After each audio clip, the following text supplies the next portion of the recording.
Well, greetings to the brightest audience in America. We are continuing down the path of the Walt Brown controversy, looking at some of the documents and letters that were going back and forth between Walt Brown and other people. And now we are in, I think it's 2001. I'll show you the times, how you get to these things. Let's see, I'll just show you. You know the routine by now. You just go into hydroplate.org, and then you're going to go into the hydroplate resources, down to hydroplate controversy, and then up to the timeline. And let me just make sure you're seeing what I'm seeing. Yep, that looks good. Okay, the timeline. And then you're going to starts in 1986 and goes through, and they try to do arbitration, then mediation, and then it's 96. And this is where we went years and years and years. Now we're in 2001. We're going to look at the flood model number right here. And what's really neat is flood 2. Okay, this is part 2 of it. You can just click on that and you should have it. If not, I can go back to the other one. Okay, let's go back to this one. I should have it over here. Yeah, this is what's going to be underneath that. Okay, so we read all this down until the link. This is Pastor Lee explaining why he's getting involved. Okay, so now we're going to jump off where we left off last time. As a lead into Pastor Kevin's correspondence, the following 3 letters between Dr. Brown and Dr. Weiland, AIG Australia, provide the background that caused Pastor Lee to start corresponding with Dr. Weiland. Letter from Dr. Walt Brown to Carl Weiland. This was dated October 30th, 2001. Dear Carl, since my 2 mailings, you and the many specifics, since my 2 mailings to you and the many specifics sent, I have presumed that AIG would stop putting out uninformed and incorrect information about my work. Therefore, my tasks was limited, try to correct what others have heard from AIG in the past. Accordingly, and as present, I have sent and will continue to send our complete exchange of letters and attachments just to those who I know have heard of or asked about our differences, as of now, less than 10 people. You saw and had a chance to comment on the packet first. I wish you had given me a chance to respond to the mischaracterizations in AIG's Walt Brown response. Notice the contrast. AIG has put out false information about my work for years. I have never said derogatory things about AIG. In fact, have recommended their publications in my book. Until a few weeks ago, I had ignored AIG's misrepresentations. 2. AIG explains our differences from their perspective only. I have sent our complete exchange of letters to a handful of people so readers can see both perspectives. 3. Many have heard AIG's perspective. If AIG's misinformation stops, few will hear mine. 4. AIG never asked for my comments ahead of time to ensure accuracy. I went to AIG first. 5. No one at AIG has read my position on matters where we disagree. I have studied AIG's positions. 6. I am willing to discuss our scientific differences in a fair and open forum. AIG is not. However, this is all in the past. Where do we go from here? If AIG decides to expand the audience thousands-fold, so everyone who goes to their respective websites can learn about our difficulties, that would be unfortunate. On the other hand, once misinformation ceases, collaboration could begin. I am delighted that you would like us to meet to discuss ways to improve our relationship. Thank you, Carl, for that offer. Here are 2 possibilities that are more practical than my traveling all the way to Florence, Kentucky. You could come to Phoenix on your way to or from Kentucky. Phoenix is almost on the way. 2. I could meet you in Los Angeles or wherever you land on our West Coast, since on your way to Kentucky or back to Australia. Before locking this in, it would be wise for us to agree on an agenda, or at least specific things to accomplish. As for the problems you described in your letter, the solution is simple. AIG should stop putting out uninformed and incorrect information. I understand that your comments about the hydroplate theory may have a negative spin, but that doesn't bother me. I just ask that any statements by AIG be informed and accurate. That doesn't require, as you say, a joint communique, creation politics, or non-specific plans to attempt to work on healing the problems. Nor do we need to horse trade, i.e., if you change this word in your standard response, I will change that word. Let's just be as accurate as possible. Again, thank you for your offer. I truly hope we can meet. Sincerely, Walt. Response from Dr. Weiland to Dr. Brown, November 5th, 2001. Dear Walt, he wrote that in October 30th, so November 5th. That's a timely response. Dear Walt, once again, your letter has confirmed the seemingly never-ending quagmire one seems to get into in such correspondence. Before fleshing that out, let me say that I am happy to explore further the issue of meeting somewhere on the west side of the U.S., which makes sense. However, I regret the following matters in your reply. First, since you raised the word spin, I regret the way in which my attempts to come to an understanding which makes everyone content have been spun into a context of horse trading and similar loaded words. I also regret the continual reference to accuracy, in which implies that either A, we do not have the same desire as you for accuracy, and or B, accuracy is an alternative to coming to an accommodation in the ways I suggest. In fact, A is not true, and B is a caricature of reality. If I were to ask a dozen creationists to give an accurate representation of a number of different things, issues within creationism, same for any complex scientific model, or even any complex relationship thing, then without any sort of dishonesty in any form, you would have a dozen different ways to describe reality. Furthermore, I was asking for a demonstration of sincerity by all parties prior to such a meeting. I see no point in continuing with planning for it while you continue to insist that you will do as you please in putting out whatever passes between us. I don't mind if you publish my part, if in whole. And I don't care if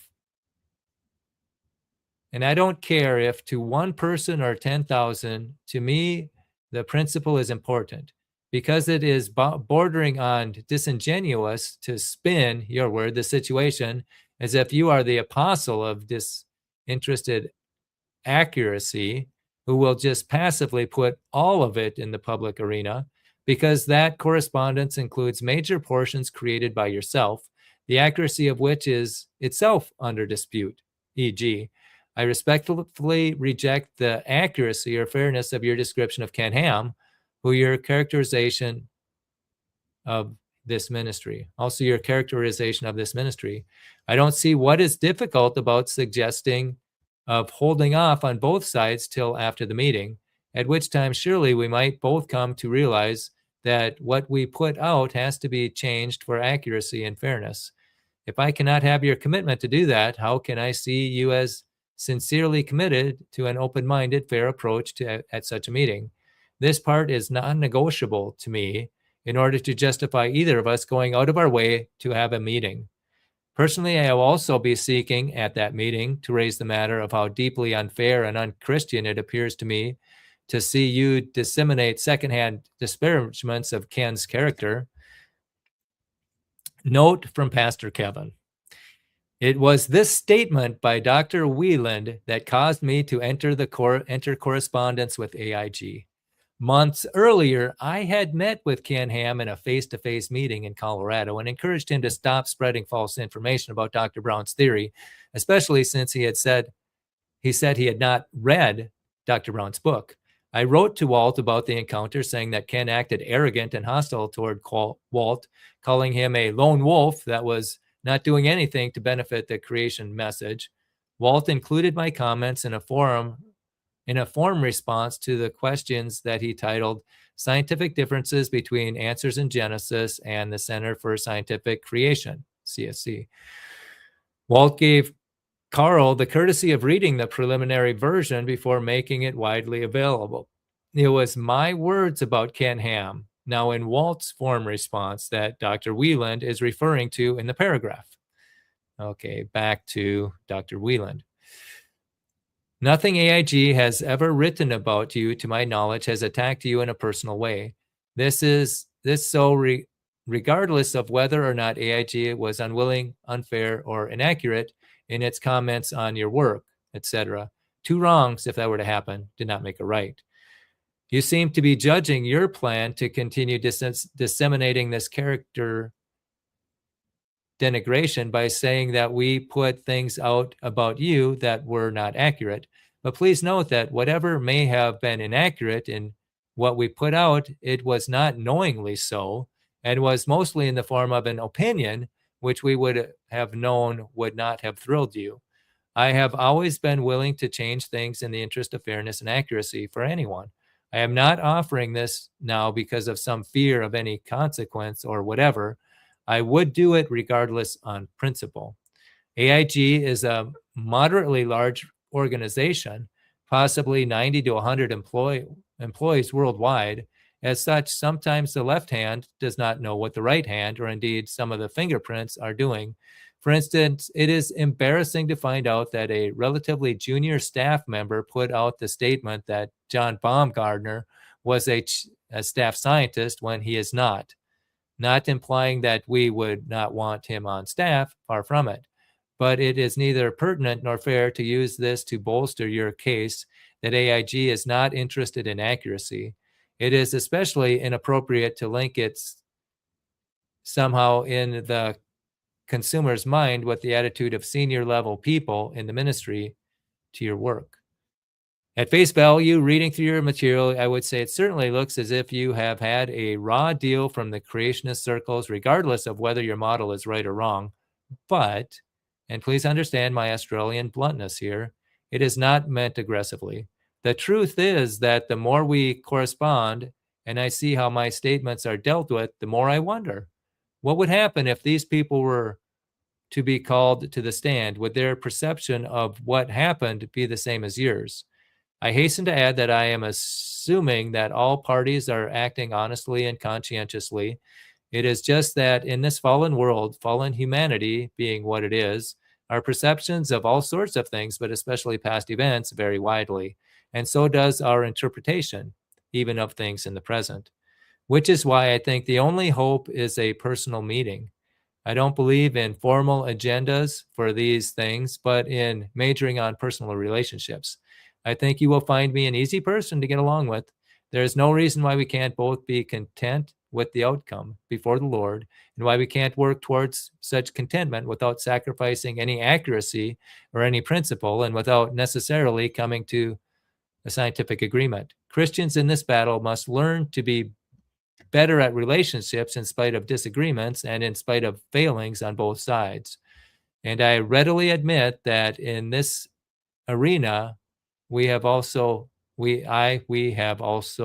often failed. So as far as I'm concerned, at this point, the ball is in your court, Walt. I will try my best to arrange to be either in Phoenix or at worst within reach, such as LA. I ask for a straightforward commitment between us to put everything else in terms of response on hold for this short time till then. I am quite firm in this point, i.e., no further attempts to justify putting out this stuff which is damaging to relationships, especially while its accuracy is still a source of dispute between us. I am looking for you to come back to me with a single positive response in principle, and then let's explore dates and times, etc., to see if it can work. Sincerely, Dr. Carl Weiland, CEO, Answers in Genesis, Brisbane, Australia. The following is Walt's response to Carl's letter. The reader must understand that these letters are being sent after years of AIG misrepresentation of Dr. Brown's work, which Walt ignored until too many distractions were causing. The distractions were caused by people calling him to ask what was going on. Okay, Center for Scientific Creation, Dr. Carl Weiland. Okay, from Dr. Brown. Dear Carl, this problem is completely of AIG's making and has gone on for several years. While I presume and hope you are no longer sending out inaccurate statements about my work, you have not said that.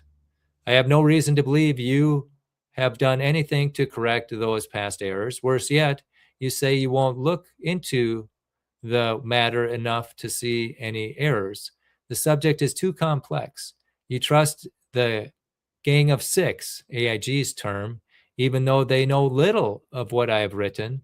Now you want me to delay making the most limited of corrective steps I can make? No, Carl.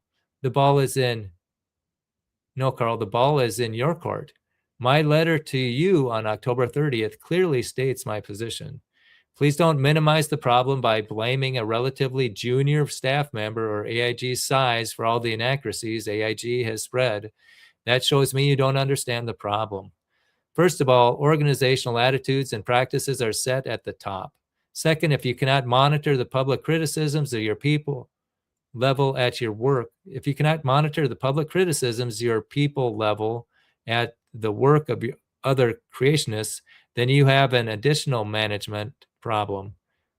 If you cannot monitor the public criticisms your people level at the work of other creationists, then you have an additional management problem. Third, that staff member's single error was, as I wrote, the least of the errors in those 4 pages. I explained many inaccuracies in AIG's standard response about my work. AIG's blind acceptance of what John Baumgartner wrote was a serious error. Your broadcasting those inaccuracies multiplied the problem. With just a little effort to understand the scientific issues, something people expect from an international creation science organization, you could have avoided those inaccuracies and saved both of us a lot of time and frustration. AIG's scientific competence was not kept up with, AIG's scientific competence has not kept up with its expansion. Most importantly, you wouldn't have misled many creationists. You may counter by saying that I am blindly accepting what Pastor Lee has reported. No, I have heard similar remarks from others who have talked with Ken Ham. I have not mentioned those comments because they were hearsay, and the parties who reported Kent's blunt hostility were embarrassed and uncomfortable telling me about it. Besides Pastor Lee's statement, it is not hearsay or secondhand, as you say. It is a firsthand account. Pastor Lee has written at his own initiative an expanded version of his conversation with Ken and recently sent them to you. I have also received a copy of his letter and noticed that Pastor Lee has withdrawn comments about lying. My future mailings will reflect these additions and corrections. They will also go to those less than 10 people who have already received the packet. If any stances you took in your earlier letters to me change as a result of Pastor Lee's letter, please let me know. Beyond that, there should be no further need for a lengthy correspondence stating our positions. Of course, I would appreciate knowing if AIG rethinks the sources of our differences, reads what I have written, and describes it accurately. You could do this within a few days. Had it been done weeks ago, my limited corrective steps would have been unnecessary. Because AIG caused the problem, AIG should fix it post haste. Sincerely, Walt Brown. The following is Pastor Lee's letter to Carl, which resulted from the above correspondence from Dr. Brown and Dr. Weiland. Kevin Lee, Port Orchard, Washington, to Carl Weiland, November 13th, 2001. Greetings in the name of our precious Lord and Savior. You know what? This is going to be long, I bet. This might be where we might want to cut it. Yeah, I think we will. How long are we here? Yeah, we're still towards the top. And yeah, we'll cut it. Let's remove this. There we go. Yeah, that's going to be when we start into Pastor Lee's discussions, and those look pretty long. So we're going to cut this right here. And I played Walt Brown's hydroplate theory last time, and I played it as a I played it. And the sound didn't go. So we're going to share a tab if we can. Let's see. We'll try this one. You know what? We'll just try that, see if it happens. Okay, we're gonna go back here. We're sharing this tab. We're gonna go into solidify your faith. We're gonna go down to the hydroplate theory. We're going to play this. Am I sharing it? Are you guys seeing this? Oh, we didn't. Okay, you didn't see what I did. Basically, I am going to add, where did that go? Okay, I'm gonna add this to the stage. Yeah. Since you didn't have sound the last time I went through this, we're going to let Walt Brown explain it. Hopefully the sound will show up this time since I am sharing a tab. Hopefully this will work. And otherwise we will start the next. This is about 10 minutes long. We'll start another one in about 15. And so we will play this. Hopefully you'll get the sound this time. We can see on our planet many very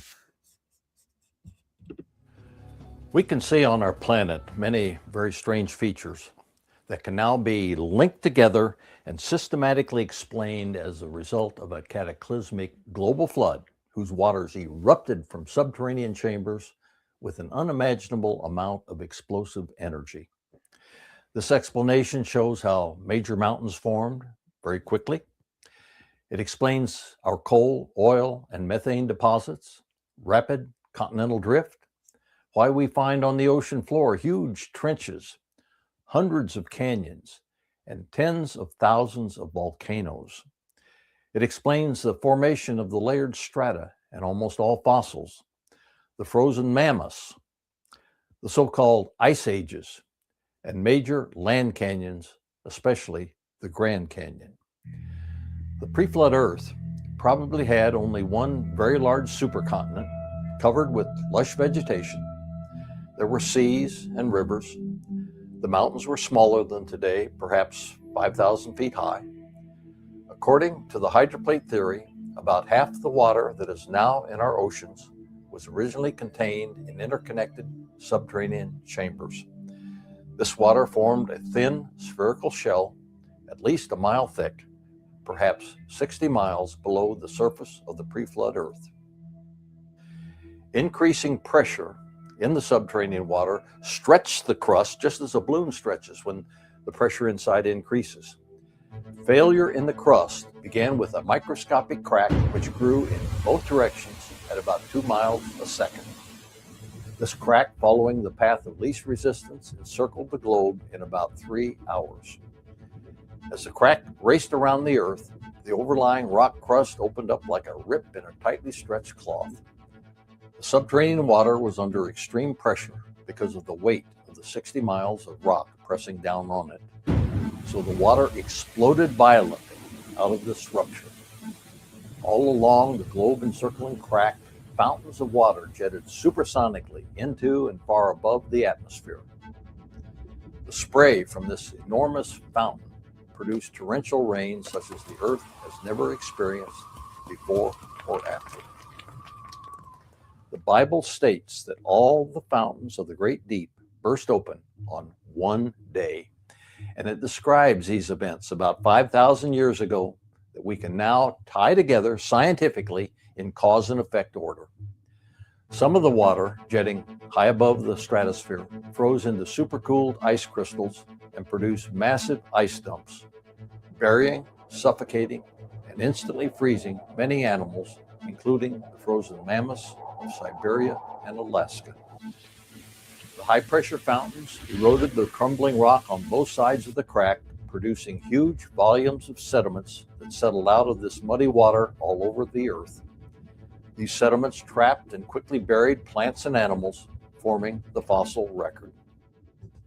Vegetation, uprooted by the floodwaters, accumulated in certain regions where it was buried and compressed, rapidly becoming our coal, oil, and methane deposits by processes we can duplicate in the laboratory today.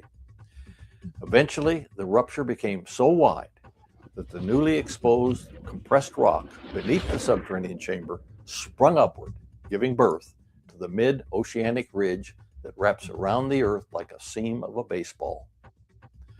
The continental plates, the hydroplates, with lubricating water still beneath them, slid downhill away from the rising mid-Atlantic ridge. After the massive, slowly accelerating continental plates reached speeds of well over 60 miles an hour, they ran into resistances and, like a crashing continental-sized train, compressed, crushed, and buckled. As the continents crushed and thickened, they rose out of the floodwaters. The portions of the hydroplates that buckled down formed ocean trenches. Those that buckled up formed mountains. This is why the major mountain chains are generally parallel to the oceanic ridges from which they slid. This also explains why today's continents do not have a jigsaw fit against each other, as so many textbooks mistakenly claim. Instead, the continents would fit much better against the sides of the mid-Atlantic ridge from where the continental drift began. The hydroplates, in sliding away from the mid-Atlantic ridge, opened up very deep ocean basins into which the floodwaters eventually drained. This movement and the resulting compression and buckling was so cataclysmic that it occurred within a single day. Immediately after the flood, sea level was considerably lower than it is today, so land bridges connected every continent. This allowed people and animals to spread and repopulate the post-flood Earth. As the thickened continents slowly sank into the Earth's mantle, the new and very deep ocean floors had to rise in compensation for the downward flow of mass. Therefore, sea level slowly rose for a few centuries after the flood and eventually reached today's level. As sea levels rose, river channels were drowned, channels that had been cut down to the lowered sea level by the heavy drainage after the flood. This explains the famous submarine canyons that are extensions of our rivers, such as the Amazon, the Congo, the Indus, the Hudson, and the Ganges. Because some submarine canyons are almost 3 miles below today's sea level, we can conclude that sea level and some seafloors were about 3 miles lower than today. The rising sea eventually flooded the natural bridges and produced the look of the continents as we see them today, separated by water. As the floodwaters drained off the continents, every continental basin was naturally left brimful of water, producing many post-flood lakes. Because of local conditions, some of these lakes simply dried up. Others continued to collect water from rainfall and drainage from higher elevations. Sometimes a large lake spilled over its rim at the lowest point, eroding a notch. If the rim wall was composed of sediments that were still soft, the escaping water quickly enlarged and deepened the notch. As the volume and speed of the rushing water increased, so did its eroding power, until the entire lake surged through a deep slit, forming a canyon. The largest canyon formed by this process is the Grand Canyon in Arizona. North and east of the Grand Canyon was a huge lake that I identified in 1987 and named Grand Lake. Grand Lake held twice the volume of water that is in Lake Michigan. Grand Lake spilled over its rim and carved this spectacular funnel 20 miles south of Page, Arizona, catastrophically forming the Grand Canyon within a few weeks and leaving a living testament to this terrible global flood, which can be studied in person today.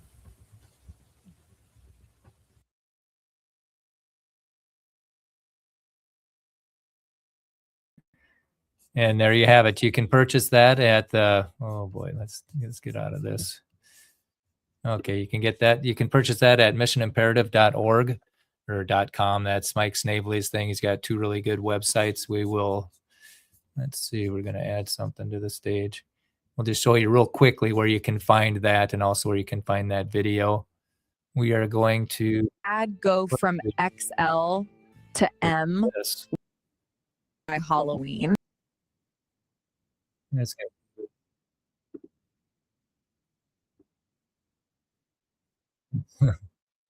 What is going on? What's going on? Sorry about that. Yeah, pilot error here. Sorry about that. We are going to share my screen. And we are going to show you where to get that video. That's Mike Snavely's Mission Imperative. And so we're going to share this screen. We will share this with you.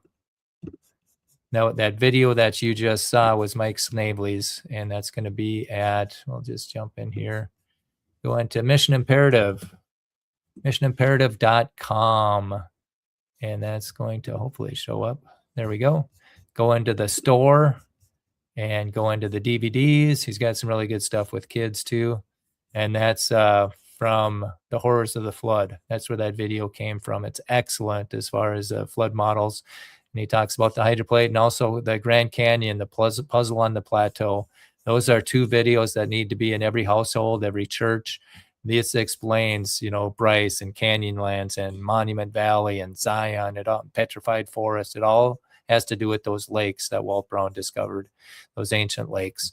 So, and where else can you find that? Let's see, where else can you find that video? You can find that video at, let's see here, go into YouTube, go into, boy, that's kind of slow today. Go into Hydroplate Week of Celebration. Hydroplate Week of Celebration. Where is it? There it is. The Week of Celebration. Okay, the Week of Celebration. There's some playlists, and there's a playlist of Walt Brown videos. And this is the one that you just saw. This is Walt Brown explaining the hydroplate. And there's also a debate, Walt Brown debating somebody in Duluth, Minnesota.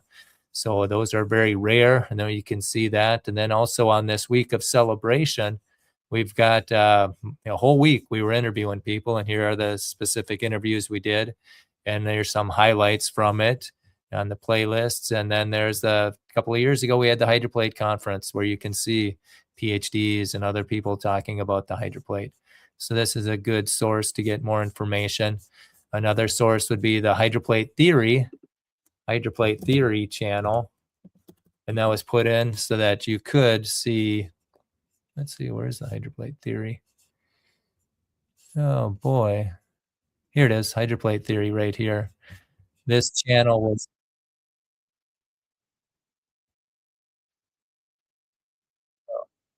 that's on somebody else's. Yeah, but there is a, let's see, we'll go into Hydroplate Theory because there is another channel out there. That one was set up for the conference, Hydroplate Theory. Surprised it didn't show up.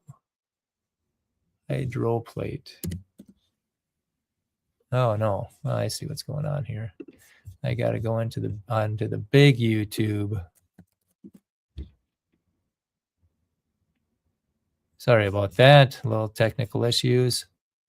Hydroplate Theory. Go into that channel. Hydroplate Theory right here. Okay, and so now you've got the week of celebration. You've got the conference. You've got some promos. It's similar to the other one. Doesn't have as much, and it's got some shorts there too. So there you have it. Let's see. Hopefully I was streaming that. Good, I was. You saw what I saw. So there you have it. So now any comments? Not too much. So we'll sign off here and we'll start in with Kevin Lee. It looks like he's got a lot to say. So again, thank you for your attention, and we shall see you in a few minutes. Have a blessed day.